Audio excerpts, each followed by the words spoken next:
Padre, walang pagkasala ang kabataan sa pagtanim ng sama ng loob sa mga prayle. Ang kasalanan ay nasa nagtuturo. Sila ang mga nagtuturo na hindi kailangan magkaroon ng malayang kaisipan at pananalita.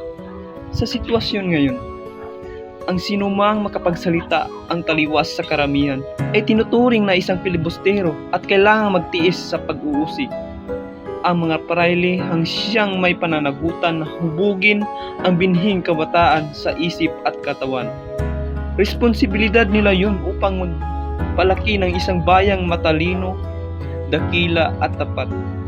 At ngayon ay itatanong ko sa inyo, nakatupad baga ang mga prayle sa kanilang pananagutang ito?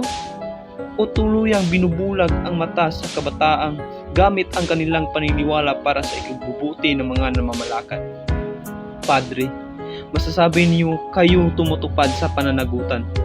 Ngunit kung inyong itong ipagtapat sa harap ng inyong samahan sa mga kapwa prayle, hindi maaaring masabi ninyo na yan ng walang kabuluhan.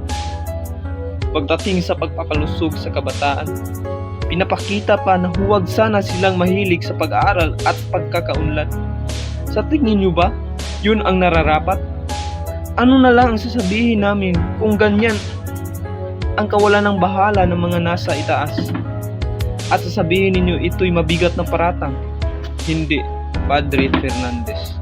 Ang mga prayle, hindi ko sinasabing kayo, ay ang mga nagpupumilit na wala kaming kaparapatang mabihasa, sapagkat balang araw ay hangarin namin ang aming pagkalaya. At ngayon, sasabihin ninyong ipagkakaloob lamang ang karunungan sa karapat-dapat?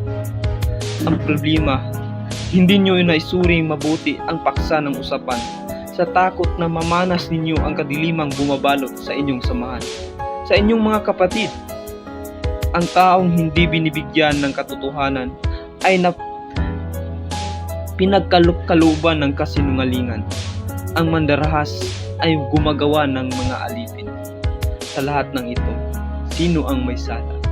Kayong namamahala ng aming ikatututo ng maraming taon na? O kami yung umayon at umalinsunod sa lahat ng bagay